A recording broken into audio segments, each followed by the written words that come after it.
Hello, and welcome to our Impactful Projects and Planning series.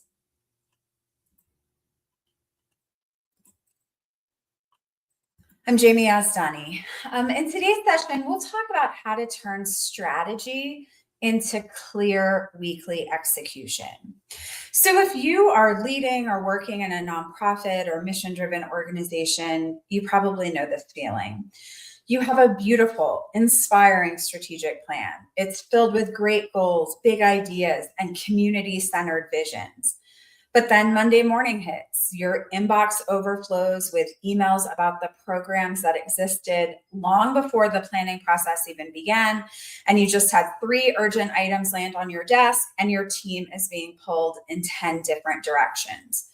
By Friday afternoon, you're exhausted, and you realize that none of the work you did actually moved those big picture strategic goals forward.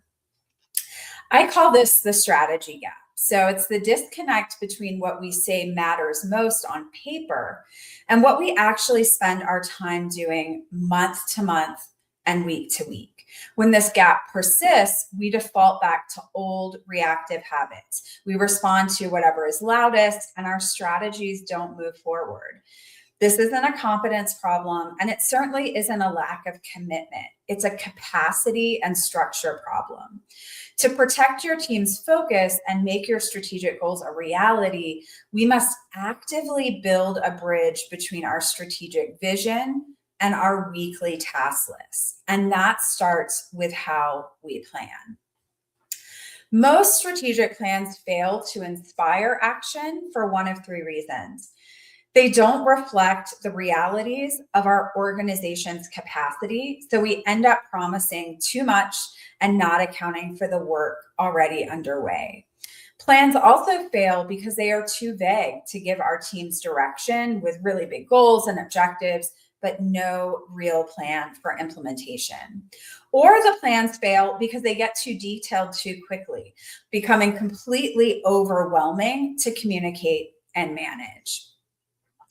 And so to turn strategy into action, we have to find what I call the middle layer of planning. We must bridge the gap between our overarching goals and our daily priorities and task lists by planning at the right altitude. And so to hit the middle layer of planning, we first need to make sure that our plan has clear objectives. And so while our plan's goals can be big and aspirational, the objectives that support the goals should be very clear and very actionable.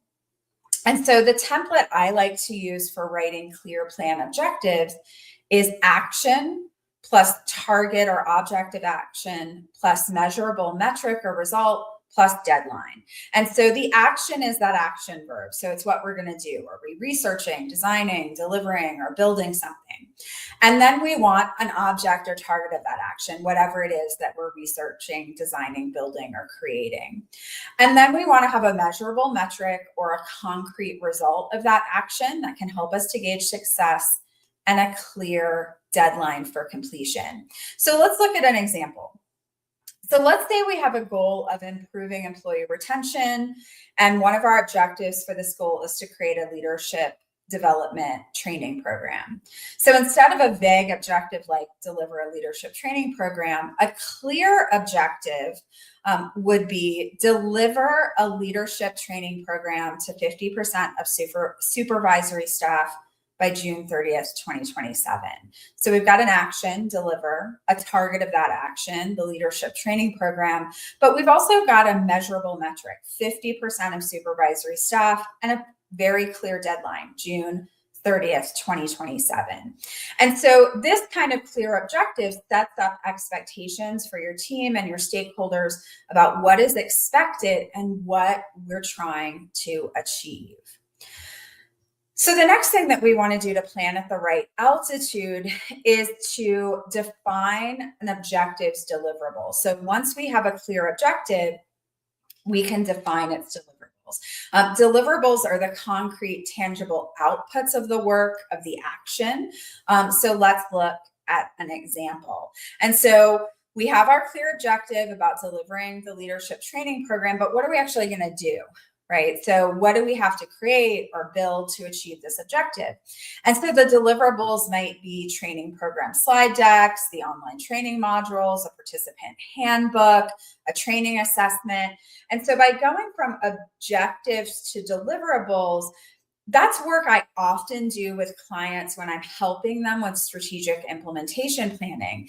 And when you define those deliverables up front, you not only create a shared expectation of the work that will lead to success for this objective, but you also connect strategic goals and objectives to visible strategic outputs that can then be translated into a shorter term plan. And so that's the next step for planning at the right altitude. Once we have our clear objectives and deliverables, we can use them to create a short-term plan. It could be a plan for the year, a plan for the quarter, or a plan for a particular objective. So let's look at an example. So for our leadership training program, we have 4 different deliverables. So we've assigned each deliverable a due date, and the timeline of when we will do the work, and we've identified who is responsible. And so getting to this middle layer of planning, going from goals and maybe vague objectives to a clear objective with clear deliverables that we can then sequence in a timeline and determine who's going to be responsible, that's what gets us from strategy to action. So planning at this altitude is then what we can use to create our weekly plans. And so once we have clarity at that middle level to bridge the strategy gap, we need some way to drive progress week by week. And so this is where we get to the level of time management and where my CALM framework can help. And so time management is not about doing more. It's about creating enough clarity to give the right work, the right attention at the right time. And so I do want to point out that while time management strategies can be very helpful, they will not solve systematic capacity issues or burnout on their own, but they can help us align our time with the work that matters most at the moment and ensure our strategic objectives become weekly actions. So let's walk through the CALM framework and talk about how we can apply it to strategic actions. And so the CALM time management framework, CALM, stands for clarify the work, align it with your priorities, lay out a realistic plan, and move the work forward. So let's look at an example. All right. So C stands for clarify the work. This means understanding what needs to be done and what the work actually requires. And so what we want to ask ourselves and our team is what needs to be done? What does done actually look like? What information or decisions are missing before we can start, and what deliverables are actually required? Now, if we have planned at that right level and bridged the strategy gap, we should have a pretty clear idea of the work that is required to achieve our strategic objectives and the timeline for that work. And so in practice, instead of starting your week kind of looking at a floating endless to-do list, we want to take a moment to list the work for that week. So list any projects, initiatives, responsibilities, and tasks, including any of those deliverables from your strategic objectives. All right, then we've got A. A stands for align with your priorities. This means evaluating what is on your work list and determining what is a priority. And so ask yourself and your team, why does this work matter? What matters most right now? What will create the greatest impact, and what can wait, be delegated, or be removed from the list? Now, the challenge in determining from your long list of work and deliverables what matters is that it probably all matters. Everything on the list could create an impact for your community or for your colleagues. Everything on the list may move your organization's mission and vision forward. So the question isn't, does this work matter? The answer probably is yes, it does. The question that we need to ask, is this work the best use of our time and energy right now, this week, this month? Not everything on your plate deserves equal attention. This is where those clear strategic objectives and the deliverables and the timeline we created in implementation planning can really help. We can use them to guide our priorities for the week. So we want to prioritize and sequence the work on our list. It can help to implement the 3-and-1 rule. So identify 3 things from your list that are absolutely essential to get done this week, and 1 non-essential thing that you have explicit permission to pause or let go of. When you make that list of essential things, make sure at least 1 is related to a strategic objective or deliverable. This is how we turn strategy into weekly action. So let's take a look at clarifying the work and aligning with your priorities in practice. So let's say I list what I need to work on this week. I have the support for the primary program I manage. One of the deliverables for my strategic objective around the leadership program is that training slide deck. And so an action to support that deliverable is creating a training outline. I have some board meeting prep for the meeting that's coming up in 3 weeks. I also need to complete a program report. I also need to thank a couple of program donors and handle a few small budgeting tasks. And there is a proposal that I would like to write. So if I use the 3-and-1 rule, I might decide that the program support, the training outline, and my program report are the essentials this week. I can probably delay the board meeting prep until next week, since completing the program report will probably help with that. I'm going to drop the program proposal. It's not really essential right now. I'm going to leave the donor thanks and budget tasks on my list, as I don't think those are going to take that much time.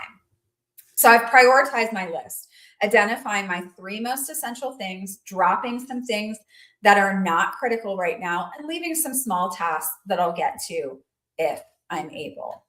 After we've clarified the work and aligned it with our priorities, including ensuring an essential item reflects the strategic objective, we want to lay out a realistic plan. So for your prioritized work, ask, when does this work need to be completed? How much time will it realistically require? And where does it fit within my existing meetings and commitments? And so how you lay out your plan for when you're going to do this work is really going to depend on your own personal preferences for managing work. So it could be creating a daily or weekly to-do list, blocking time on your calendar for working on work, or something like eating the frog, where you do the hardest thing on your list first. Regardless of your approach, what we are doing is setting a due date. So either a DUE, due date, a time that we want to have the work completed by, or we are setting a DO, due date, or time when we want to perform the work. And so for our prioritized list, my program support is something I'm doing every day this week. Based on that and looking at my calendars for meetings I have scheduled, I'm going to block some time on Tuesday to work on my program report and some time on Wednesday to work on the training outline, and then set aside 30 minutes on Thursday to do some of those smaller tasks, my donor thanks and budgeting. And so after we have a realistic plan, we want to move the work forward. This is where execution meets reality. You want to execute the plan that you laid out, but you also want to monitor and track progress, and then modify and adjust your plan as needed. So back to our example, to move the work forward, we start acting on the plan. And we find out that, yep, we fit program support in. That's our top priority every day. The training outline went pretty quickly. We're feeling good about that. We found out that another colleague also wanted to write some donor thanks, so we made some time to knock that out together. but the program report took way longer than we thought it was going to, and it's not done yet, and we never got around to those budget tasks. So by monitoring how the work went, we can either make changes on the fly during the week. Maybe I schedule some time on Friday for the program report, or we adjust how we plan our work for the next week, maybe by ensuring we give ourselves more than an hour for deeper work. And so in the example that we've been looking at, we've used Calm to plan our time at the individual level and help turn strategy into action by making the work for a strategic objective one of our priorities for the week. But we can also use this framework at the team level to help our team turn strategy into weekly action. And so we can be sure we clarify the work involved in implementing our strategic objectives. We can make sure that we let our team know what the priorities are, given all of their other work, including making sure strategic work becomes a priority. We can help them lay out a realistic plan with timelines for doing strategic work, and perhaps most importantly, by giving them permission to focus on that work. Then as they move the work forward, we can monitor and help them adjust. Okay, so that was a quick introduction to how we can turn strategy into weekly action. First, we have to bridge the strategy gap by planning at the right altitude with clear objectives, deliverables, and a short-term implementation plan. Then we can manage weekly action using the Calm framework and ensure strategic work becomes part of our weekly priorities. If you'd like some guidance using Calm, download our Calm Reset worksheet. This practical guide and worksheets are designed to help you step out of the reactive mode and make more intentional choices about your time. This free resource is available at yazdaniconsulting.com resources. You may also be interested in our Project Leadership Studio. It's an asynchronous training and coaching space for mission-driven leaders who want ongoing guidance as they plan, prioritize, and lead projects and teams. You can learn more at yazdaniconsulting.com PLS. And if you'd like to learn how we can help you bring more clarity and calm to your planning, your team, and your to-do list, visit yazdaniconsulting.com approach. All right, so I'm happy to take any questions that you have about turning strategy into weekly action. Please add them in the comments. I'll give folks a few moments to add their questions. If I'm not able to answer your question live, I'm happy to respond later in the comments. You can also find all of the ways to contact me at yazdaniconsulting.com contact. Please reach out to me if you'd like to talk. And again, if you're watching a recording of this, do feel free to put questions in the comments. All right. So I am not seeing any questions at the moment, but do feel free to comment or reach out to me with any questions that you have. I really am happy to answer your questions and talk about strategy and action with you. So thank you for participating in our impactful projects and planning series. Visit yazdaniconsulting.com IPP to find out about upcoming sessions and to view recordings of past sessions in the series. Thanks, everybody.